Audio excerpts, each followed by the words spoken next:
Buenos días y muchísimas gracias por la invitación. Yo querría cambiar un poquito el eje y bajar y seguir a Claudia en la federalización de esta visión, pero querría llevar el eje, yo le quiero llamar la cuenta del almacenero, que es el gasto del día a día real.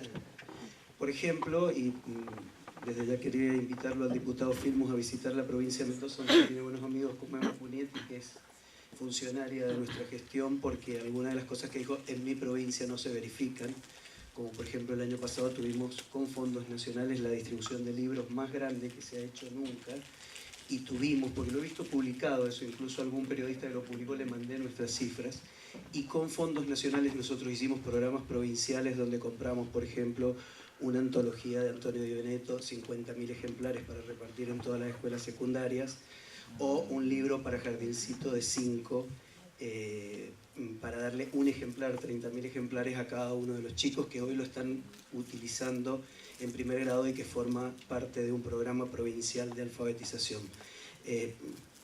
A partir de eso me gustaría darle cifras concretas de lo que nos encontramos en la provincia de Mendoza y cómo intentamos darle mejor calidad a un gasto que teníamos.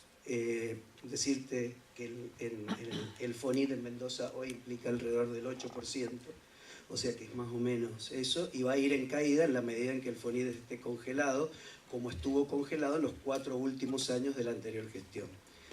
Y poner como elemento que ese gran crecimiento del FONIT al principio de la gestión del presidente Macri permitió en la provincia de Mendoza dar un aumento real de bolsillo del 32% en salarios, que permitió hacer una de las medidas que les voy a contar ahora de administración. Los 2 últimos años de la gestión anterior, el último año de la gestión anterior dio 35% de aumento de docentes, y a mí me gustaría que CIPEC, cuando hace este tipo de trabajo, o los estudiosos que hacen este tipo de trabajo, bajen a este número pequeño, porque ese 35% que engrosa la cifra que se dio acá no fue pagado los últimos 2 meses porque las arcas provinciales estaban quebradas.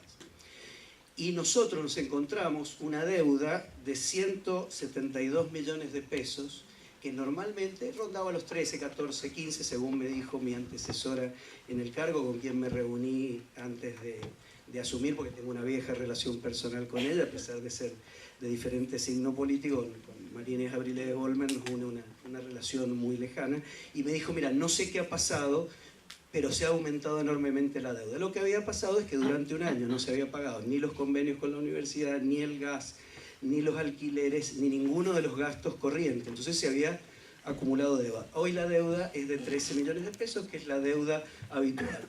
Hubo que pagar esos salarios que quedan registrados, por eso digo que habría que ir con la lupa a la realidad del día a día, esos salarios que quedan registrados en las estadísticas, y hubo que pagar toda esta deuda.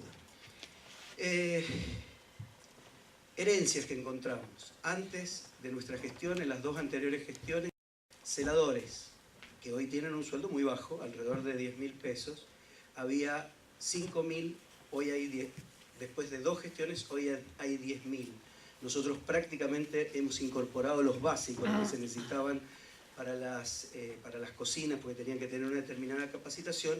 El resto formó parte lisa y llanamente del clientelismo político, porque no había ninguna justificación de esa cantidad de celadores, porque las escuelas no se duplicaron y de hecho antes tenían lo que necesitaban. Hubo un aumento desmesurado en los cargos, en las horas, y con una característica muy particular, que es la falta de información y la dificultad de recabar información. Una de las principales acciones de gobierno ha sido crear un sistema informático en la provincia que se llama GEM, y que hoy nos permite hazañas como por ejemplo saber qué docentes hay en cada escuela y qué alumnos hay en cada escuela, o por ejemplo saber qué cantidad de abono se le da a cada escuela, qué cantidad de raciones, etcétera, etcétera. Y es un sistema que va en crecimiento y ya en breve nos va a permitir incluso transmitirle a los padres información e intercambiar información con los padres.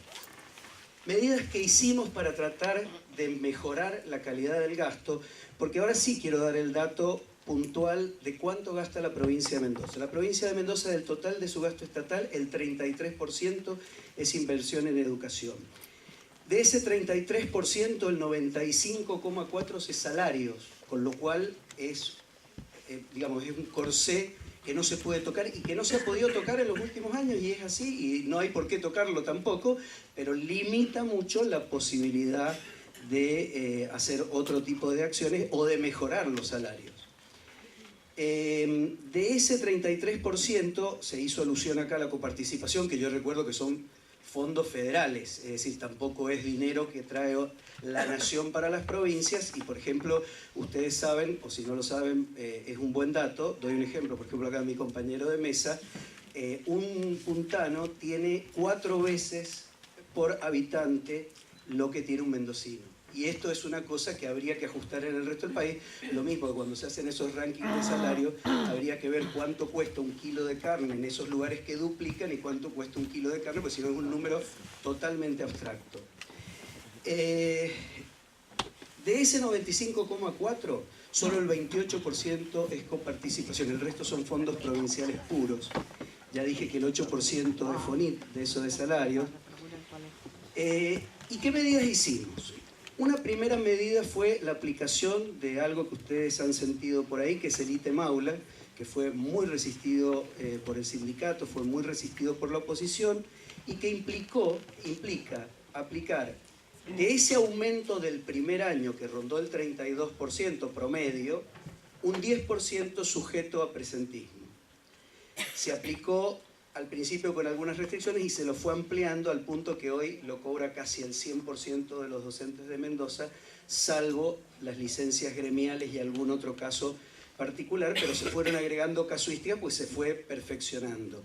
Nunca excede el 10%, se puede faltar hasta 3 veces por semana, por mes, y hasta 10 veces en el año. Se pierde en el número 4 en ese mes y se pierde en el número 11. Sobre 47.000 cargos docentes, el año pasado lo perdieron en el anualizado, que se suele perder en octubre, noviembre, y que, insisto, es nunca más del 10% del salario, 247 personas. Es decir, un número prácticamente no significativo. La aplicación del ITE Maula representó una recuperación de fondos de alrededor de 1.000 millones de pesos. Y acaba de tener la semana pasada una sentencia de la Suprema Corte de Mendoza por 7-0 decretando su constitucionalidad, que el sindicato había planteado la inconstitucionalidad. Y una cosa que quiero dejar sentado es que en la composición de la Suprema Corte de Justicia de Mendoza hay 3 miembros que vienen de las últimas 2 gestiones, es decir, de Frente para la Victoria. 2 de ellos fueron ministros de las gestiones de Celso Jaque y de Paco Pérez, y el otro es un conocido abogado de filiación kirchnerista. Digo esto porque el hecho de que haya salido 7-0 ha mostrado la contundencia del razonamiento que se buscaba y que no hubo ninguna cosa como para irle en contra. En la provincia de Mendoza existían lo que se llaman misiones especiales, que es el docente que se lo saca para mandarlo a diversas cosas adentro del sistema y fuera del sistema. Terminaba en el Congreso de la Nación, etc. Había 3.000, hoy hay 300. Esto implica un costo anual de 140 millones de pesos. Se ordenó esa deuda, que les digo que hoy es de 13 millones. Hoy la provincia de Mendoza paga la provisión de gas para las escuelas albergues, para las escuelas rurales, 20% menos por pronto pago. Y hay un caso muy significativo, que es que la provincia de Mendoza pagaba los salarios de un colegio universitario, en un acuerdo que se había hecho en el gobierno justicialista de Arturo Lafalla hace 17 años, que habían conservado 2 gobiernos radicales, Roberto Iglesias y Julio Cobos, y 2 gobiernos justicialistas, Celso Jaque y Paco Pérez, y que el gobernador Cornejo decidió dar de baja. Es el único caso que yo he podido detectar de una provincia que paga gastos de un organismo nacional. Eso hubiera implicado este año el pago de 160 millones de pesos. Si multiplicamos 160 millones de pesos por 17 años, yo hago el cálculo que es el déficit de infraestructura que tiene la provincia de Mendoza. O sea que la provincia de Mendoza, pagando salarios de una escuela para ricos, digamos, privó, porque los que tienen más problemas evidentemente con la infraestructura, a toda la población de más escasos recursos de tener la infraestructura adecuada. Este año vamos a pagar 60 millones de ese acuerdo, el año que viene 30 millones congelados, el otro año 10 millones y el año siguiente salimos de eso.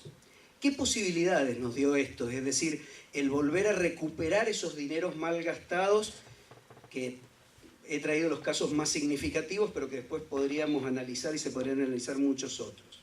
Infraestructura. Pasamos de una inversión en el último año del gobierno de Paco Pérez de 26 millones de pesos a una inversión este año de 570 millones de pesos, de los cuales 450 son fondos provinciales.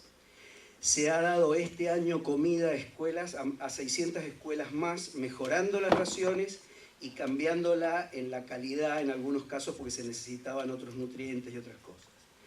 Acaba de lanzar el gobernador Cornejo un programa de 150 millones de pesos para 14.000 docentes de los docentes de la parte obligatoria del sistema para becas para perfeccionamiento, que serán becas de 10.500 pesos a cada uno de los docentes que accedan a ella.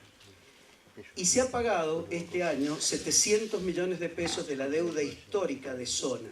Durante 35 años, la zona en la provincia de Mendoza había acumulado 700 millones de pesos de deuda porque se había logrado categorizar solamente al 45% de las escuelas. Entonces, los que no estaban categorizados hacían juicios. Durante el gobierno de Celso Jaque se sacó una resolución diciendo que todos tenían razón y que se les iba a pagar cuando hubiera dinero. Y se seguía pagándole a la universidad, se seguía haciendo todos los malgastos, pero cuando hubiera dinero se le iba a pagar. Este año el gobernador Cornejo decidió pagar esos 700 millones, acción que no se hizo el primer año porque además había que garantizarle el cobro de zona a quien ya lo tenía hasta la jubilación, que implicaba una inversión anual de 400 millones de pesos más. ¿Qué quiero decir con esto? Y para ir terminando, creo que son diferentes maneras de administrar el Estado. Se lo puede administrar, y yo que no vengo, trabajé siempre en la actividad privada y me había retirado incluso de la actividad privada donde trabajaba y estaba haciendo otros trabajos personales, y he llegado a tener que ocuparme de estos temas que para mí son apabullantes, porque pensar que el 33% del presupuesto de la provincia yo tengo alguna incidencia en ver cómo se distribuye, la verdad que es algo que a veces me apabulla. Por eso me da mucho orgullo el haber podido hacer una serie de acciones que rescataran dinero de lo que se mal utilizaba, y creo que para esto, y lo quiero destacar, tiene que haber un compromiso de la cabeza. Es decir, si el gobernador no hubiera estado, ustedes piensen que el sindicato, por ejemplo, cuando el tema del ITE Maula, votó en plenario que se nos escrachara al gobernador y a mí donde nos encontraran. Entonces yo presentaba, por ejemplo, un libro personal mío que no tenía nada que ver con la gestión, y ahí iba el sindicato con sus banderas y todo a hacer escraches. Yo me acercaba, los saludaba, siempre tuve bastante buena relación con ellos para todo lo que tuviera que ser diálogo, incluso relaciones personales buenas con algunos de ellos, pero la verdad que no es una situación cómoda y agradable, sobre todo cuando después la Corte dictamina por 7-0, después de 2 años, lo cual también muestra que hubo muchas dudas en darle cabida a esto. ¿Por qué? ¿Y 2 años por qué? Porque la asistencia en Mendoza de las escuelas públicas hoy es igual que la de la asistencia en las escuelas privadas. Tenemos un 5% de ausentismo, cuando teníamos antes un ausentismo que llegaba a veces al 30% y nunca bajaba del 20%. Han caído 40% la cantidad de días tomados y ha caído entre 38 y 32% la cantidad de docentes que piden días. Este resultado ha permitido que hoy los 180 días de clase en Mendoza, que teníamos un calendario de 183, 184, en general, salvo por los problemas que todavía hay de viento sonda, de infraestructura, etcétera, se cumplan bastante al pie de la letra. O sea que mi contribución a esta mesa era mostrar un caso particular, que yo creo que hay que investigarlo, como los que ha planteado recién Santa Fe, de los programas de inclusión, etcétera, para ir buscando nuevos caminos, porque me parece, y cuando yo llegué a la gestión, que los caminos que se han fatigado durante muchos años conducen al ausentismo, conducen a la falta de calidad, conducen a la desinversión, etcétera. Yo la verdad es que hoy, si algo hemos podido mejorar, ha sido la ejecución presupuestaria, que este es otro tema. Habría que estudiar, además de la plata que está nominalmente, cuánta es la que se ejecuta y cuánta es la que tiene realmente impacto en el sistema. Yo estoy convencido que un libro en una salita de 5, como hemos conseguido nosotros poner un libro en la mano de cada uno de los chicos el año pasado, tiene un impacto directo. Ahora, tengo mis serias dudas que a veces, y este quizás es el último ejemplo que les doy, de fondos nacionales, Daniel Filmus decía que se han desfinanciado cosas. Nosotros, por ejemplo, es cierto, se acaba de suspender el programa de Conectar Igualdad, se ha abierto otro programa que va a mandar carros como los carritos que van a la primaria a todas las escuelas con mayor tecnología, pero lo que sí se está haciendo hoy en el resto de las provincias, hasta donde sé, y se está iniciando en Mendoza, es el instalar las bases tecnológicas, porque teníamos las computadoras, pero en la provincia de Mendoza el 30% de las escuelas, a pesar de que hace mucho que existe internet, no tenían conexión a internet. Y del 70% que tenían conexión a internet, muchas no la tenían. Además, las máquinas de Conectar Igualdad se arreglaban, creo que acá en el Tigre o en un lugar así, y en la provincia de Mendoza tenían como mínimo 1 año y medio de retraso cuando se rompían esas máquinas. La friolera del 50% se rompía. Entonces, el impacto real de ese programa también habría que relativizarlo y también habría que analizarlo. ¿Qué hicimos nosotros con programas como lo de los CAI, los CAJ y todo? Quedó nominalmente como que los habíamos cerrado y de eso nos acusaban. No cerramos ninguno. ¿Qué hicimos? Tomamos todo ese dinero, que antes iba al 60% de las escuelas, juntamos todos esos fondos, armamos un fondo general y lo pusimos a disposición de las escuelas con programas para cada uno y proyecto que tiene que presentar vía supervisión y que tiene que aprobar dirección de línea, y donde tenemos en cuenta la matrícula, la vulnerabilidad de la escuela en cuanto al porcentaje de esos dineros que se le mandan, y después tratamos de hacer la evaluación, de ver qué impacto real ha tenido ese dinero, que insisto, hoy va al 100% de las escuelas de Mendoza, incluso a las privadas de cuota cero, para ver cómo desarrollan sus propias problemáticas y sobre todo teniendo los resultados de la evaluación. Así que un poco ese es el caso de Mendoza. Habría muchas otras cosas para decir, pero lo que quería dejar sentado es que con decisión política y con una cabeza que apoya hacia abajo se puede mejorar mucho la calidad del gasto. Muchas gracias. Vamos con la última exposición.